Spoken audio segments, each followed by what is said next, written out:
은혜와 평강이 저와 여러분들에게 넘치기를 예수님의 이름으로 간절히 축원해 드립니다. 우리 하나님께서 우리를 때로는 낮추시고 또 시험하실 때가 있습니다.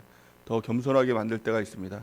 근데 하나님의 끝은, 하나님의 목적은 우리를 낮춰서 우리를 비참하게 만들고 또 우리를 이렇게 낮춰서 아무것도 아니게 만드는 것이 하나님의 뜻이 아니라, 낮추시고 시험하사 또 하나님의 말씀대로 사는지 안 사는지, 사람이 떡으로만 사는 것이 아니라 하나님의 말씀으로 사는 것이다 라는 것을 우리에게 알려주시고, 또 그 끝을 통하여서 하나님께서 우리의 주인이 되시고 또 우리를 책임져 주시기 위해서 그 모든 일들 가운데 우리를 인도하여 주신다는 것입니다. 그래서 하나님께서 주시는, 그 종들에게 주시는 가장 큰 은혜가 뭘까요? 그것은 하나님이 주인 되시는 겁니다. 하나님께서 책임져 주시는 겁니다.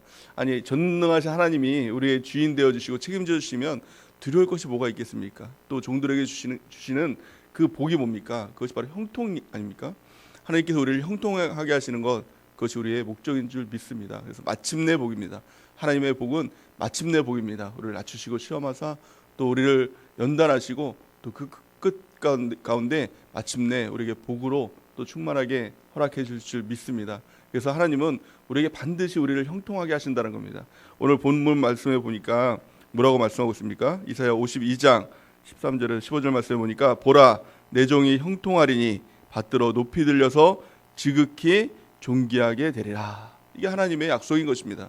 내 종, 하나님의 종을 하나님께서 형통하게 만들어 주시고 받들어 높이 들려서 지극히 존귀하게 만들어 주신다는 겁니다. 이것이 우리에게 주시는 하나님의 약속인 줄 믿습니다.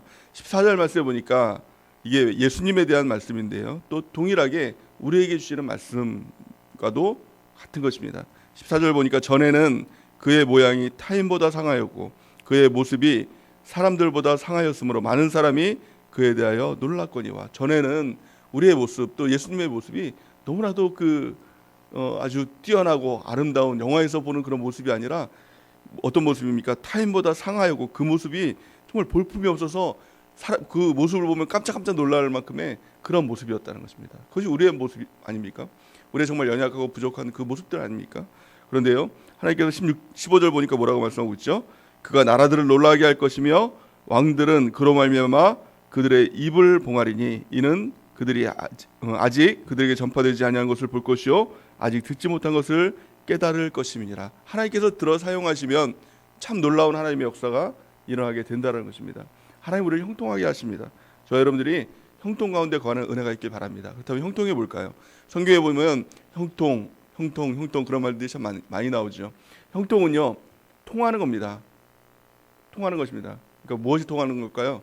가장 첫 번째는 하나님과의 관계가 통하는 것입니다. 이것을 영통이라고 하죠. 또 물질과의 관계, 막혀있던 관계들이 풀어지는 것, 통하는 것, 이걸 물통이라고 하지 않습니까? 또 사람과의 막혀있던 이 관계들이 풀어지는 것, 이것을 인통이라고 합니다. 그래서 형통은 세 가지가 통하는 것입니다. 첫 번째는 영통, 하나님과 통하는 것. 두 번째는 뭡니까? 물통, 물질과의 관계가 통하는 것. 세 번째는 인통, 사람과의 관계가 통하는 것. 다 얼려있고 막혀있던 것들을 풀어지게 하는 것, 이것이 바로 하나님의 역사다라는 것입니다. 시편 147편 18절 우리 같이 한번 읽어볼까요? 시작. 그의 말씀을 보내사 그것들을 녹이시고 바람을 불게 하신즉 물이 흐르는도다. 아멘. 하나님의 역사는 이것입니다. 우리가 근데 말씀을 보내시고 얼려있던 것들, 묶여있던 것들, 또 막혀있던 것들, 이것들을 녹이시고 바람에 불게 하신즉 물이 흐르도록. 이게 영통, 이게 영통, 물통, 인통 아닙니까? 형통 아닙니까? 하나님께서 우리를 형통하게 하시는 하나님의 역사가 있다라는 것입니다. 근데 형통은 그냥 난데없이 떨어지는 형통은 없습니다. 하늘에서 뚝 떨어지는, 로또 맞듯이 떨어지는 그런 형통은 없다라는 것입니다. 형통은요, 반드시 형통의 원리가 있다는 겁니다. 하나님께서 우리 가운데 주시는 형통의 원리 세 가지가 있다는 것이죠. 오늘 이 이사야 52장은 그것을 우리 가운데 말씀하고 있는 것입니다. 가장 첫 번째는요, 이사야 52장 1절에서 2절을 말씀을 우리 같이 한번 읽어보겠습니다. 시작.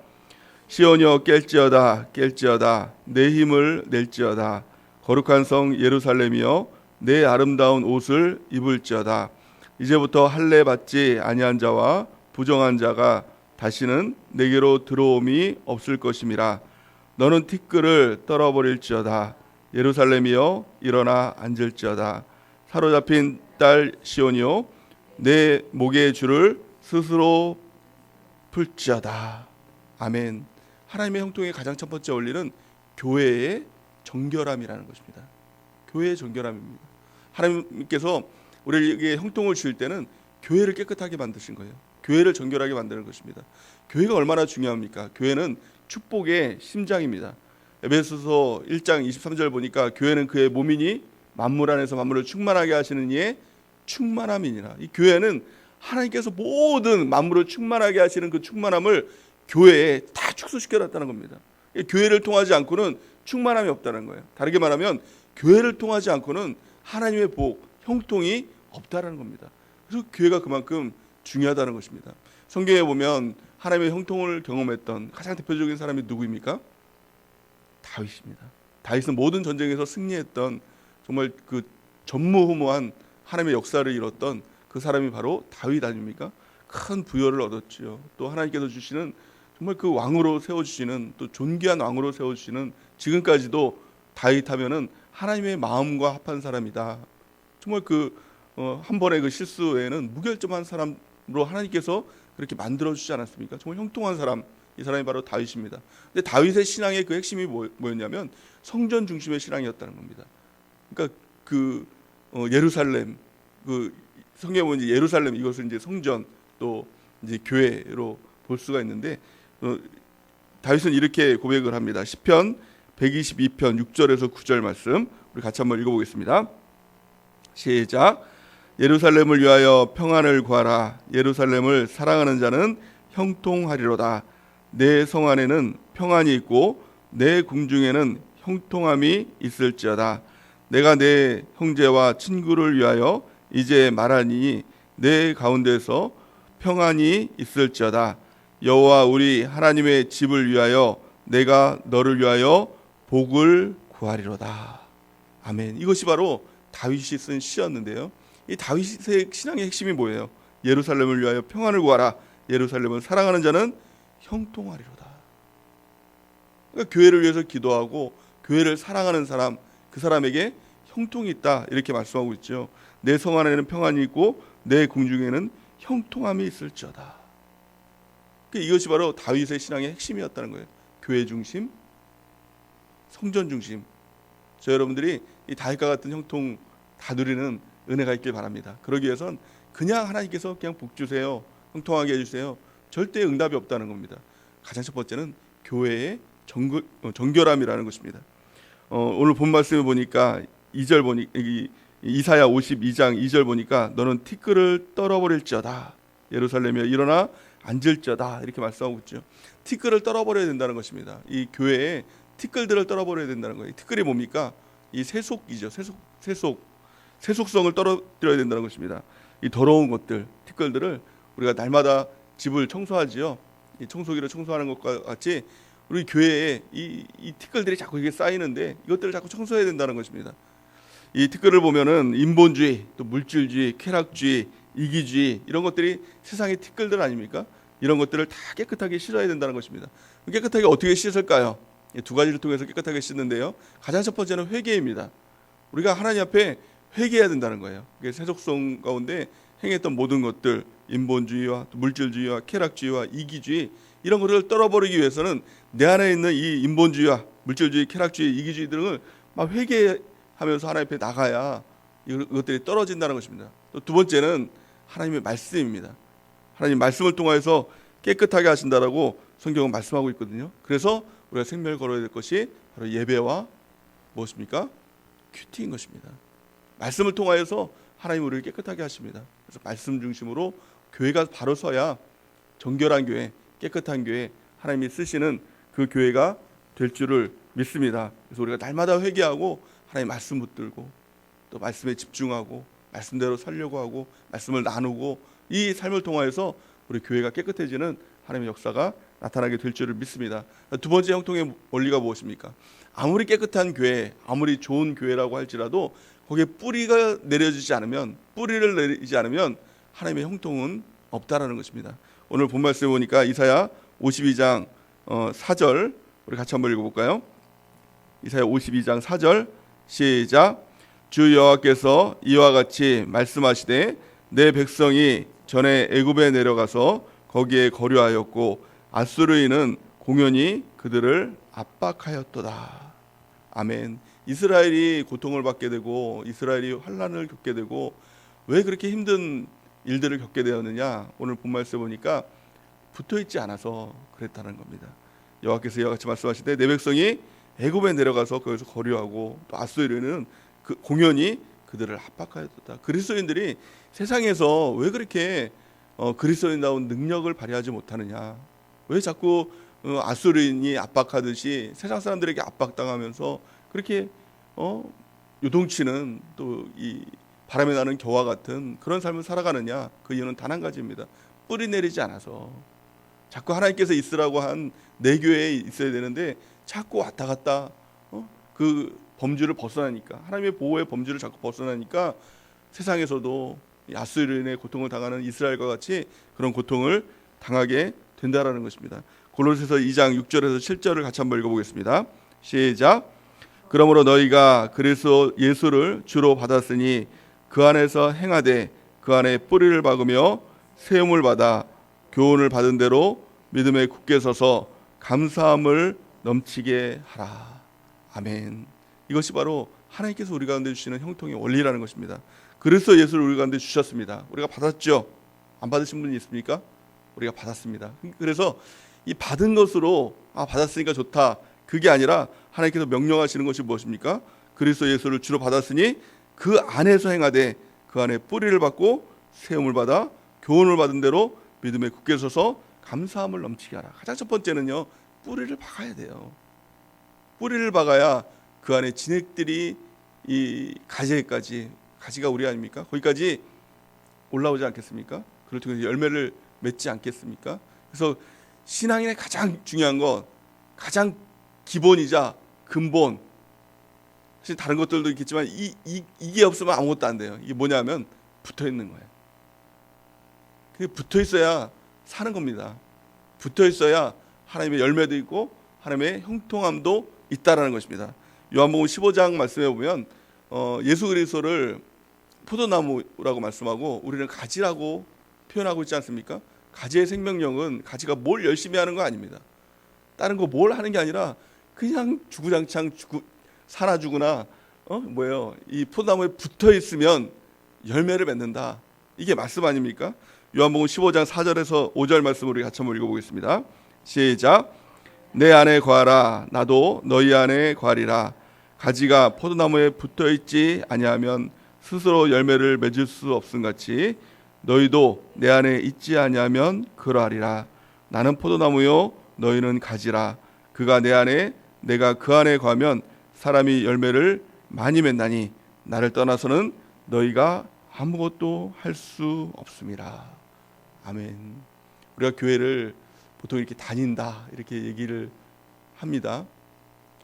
또 어린아이들 보니까 이제 이렇게 교회 안 나오는 애들 보면서 너 왜 교회 안 나오냐 그러면 저 교회 끊었어요 이렇게도 얘기를 합니다. 근데 교회는요, 다니는 곳, 끊는 곳, 그게 아닙니다. 교회는요, 생명이에요. 붙어 있어야 사는 것이고요, 떨어지면 죽는다, 이 심정으로 우리가 교회에 붙어 있어야 된다는 것입니다. 주구장창 이게 가장 중요한 겁니다. 교회에서 뭘 하고 열심히 하고 사실은 그거는요, 지나고 보니까 그게 중요한 것 같지 않습니다. 가장 중요한 것은 끝까지 가는 거예요. 아직은 몰라요. 끝까지 가야 구원받는 거예요. 우리 하나님께서 그렇게 말씀하지 않습니까? 끝까지 견디는 자가 구원을 얻으리라. 끝까지 가는 겁니다. 교회도 정말 내 교회로 삼았으면 끝까지 거기에 붙어 있고 뿌리를 내리고 거기에서 나오는 진액을 받고 열매 맺고 형통한 삶을 살아가는 것, 이것이 바로 하나님의 형통의 원리라는 것입니다. 세 번째 형통의 원리는요, 이사야 52장 7절에서 8절 말씀으로 같이 한번 읽어볼까요? 시작. 좋은 소식을 전하며 평화를 공포하며 복된 소식을 가져오며 구원을 공포하며 시온을 향하여 이르기를 내 하나님이 통치하신다 하는 자의 산을 넘는 발이 어찌 그리 아름다운가. 내 파수꾼들의 소리로다. 그들이 소리를 높여 일제히 노래하니 이는 여호와께서 시온으로 돌아오실 때에 그들의 눈이 마주 보리라. 아멘. 고인물은 썩게 된다는 말이 있습니다. 하나님의 복도 형통도 나만을 위해서, 내 가족만을 위해서 이렇게 이기주의로 자꾸 복을 받다 보면 이 복은요 썩게 되는 것입니다. 아무것도 아닌 복이 되는 것입니다. 광야 시대에 하나님께서 만나를 내렸잖아요. 근데 만나가 자꾸 나만을 위해서 막 이렇게 하다 보니까 주일날까지도 하나님께서 하지 말라, 거기는 없다라고 하는 주일날까지도 자꾸 이렇게 그 받으려고 하니까 그게 이제 안 되지 않았습니까? 또 그 만나의 특징이 뭐냐? 하루를 넘기면 안 되는 거예요. 하루하루 주는 거예요. 그러니까 뭡니까? 많이 거둔 자도 적게 거둔 자도 부족함이 없고 남음이 없는 것, 이게 하나님의 복과 또 하나님의 형통의 원리거든요. 그러니까 많이 받으면 어때요? 그 다음 날 가면 썩어버리는 거예요. 그러니까 나눠주는 겁니다. 못 받은 사람들한테 나눠주고 그렇게 막 나눠줘야지, 그래야 하나님의 더 풍성한 은혜가 있다는 것입니다. 그 복과 형통의 원리는 쌓아두면 안 된다는 거예요. 쌓아두면 썩게 된다는 거예요. 쌓아두면 없어진다는 겁니다. 그래서 나눠주고 또 이 섬길 때 그 은혜가 더 풍성하게 된다는 것입니다. 그래서 섬김의 가장 첫 번째 원리는 그 은혜가 뭐냐면 그 복음이라는 것입니다. 하나님께서 우리 가운데 말씀을 통해서 복음을 주시잖아요. 그 은혜를 나누는 것. 오늘 본 말씀은 그 소식을 공포하며 복된 소식을 전하는 자, 그들이 아름다운 발걸음이다, 그렇게 말씀하고 있지 않습니까? 그래서 우리가 날마다 하나님의 말씀을 받고 또 그 은혜를 받았다면 이제 내 안에 나 은혜 받았으니까 좋아, 그것만이 아니라 그것을 자꾸 나누고 또 셀 가운데서 간증하고 또 믿지 않는 자들에게 복음을 증거하고, 이 은혜가 있어야 된다는 것입니다. 또 하나님께서 주신 모든 은혜가 나눠야 그 은혜가 풍성해진다라는 것을 말씀하고 있는 것입니다. 결론적으로 무엇을 말씀하고 있습니까? 정결함입니다. 교회의 정결함, 또 그 가운데 우리가 뿌리를 내리고 세워지고 또 하나님의 복을 나눔을 통하여서 하나님의 형통이 우리 가운데 넘치게 된다라고 성경은 말씀하고 있는 것입니다. 이사야 52장 11절에서 12절 말씀을 같이 한번 읽어보겠습니다. 시작. 너희는 떠날지어다 거기서 나오고 부정한 것을 만지지 말지어다. 그 가운데서 나올지어다. 여호와의 기구를 매는 자들이여 스스로 정결하게 할지어다. 여호와께서 너희 앞에서 행하시며 이스라엘의 하나님이 너희 뒤에서 호위하시리니 너희가 황급히 나오지 아니하며 도망하듯 다니지 아니하리라. 아멘. 가장 첫 번째는요, 가장 중요한 것은 우리가 세상에서 이제 떠나야 된다는 것입니다. 정결하고 정결한 것, 또 부정한 것들, 그런 것들 만지지 말고 또 하나님 앞에 나올 때, 정결하게 될 때 하나님께서 호위하시고 보호하시는 그런 역사들이 우리 가운데 있게 될 줄을 믿습니다. 그래서 먼저 가장 첫 번째는 교회의 정결함. 그 교회를 깨끗하기 위해선 하나님 앞에 회개하고 또 하나님의 말씀을 붙들 때 정결하게 되는 역사가 있게 될 줄을 믿습니다. 우리의 행습들, 태도들, 우리가 그런 것들을 다 버리는 은혜가 있길 바랍니다. 또 어제 주일날 말씀을 통해서 주신 은혜와 같이 우리 가운데 있는 교만들, 높아져 있는 것들, 또 이 골짜기들, 또 울퉁불퉁한 것들, 이런 것들이 다 평탄하게 되는 은혜 가운데 우리 주님께서 우리 교회 가운데 하나님의 역사가 또 형통을 허락해 주실 줄 믿습니다. 교회를 통해서 우리 모두 다 하나님의 형통함을 경험하는, 또 그것을 누리는, 그것을 나눠주는 은혜가 넘치기를 예수님의 이름으로 간절히 축원해 드립니다. 이 시간 우리 하나님 앞에 기도하는 시간 갖게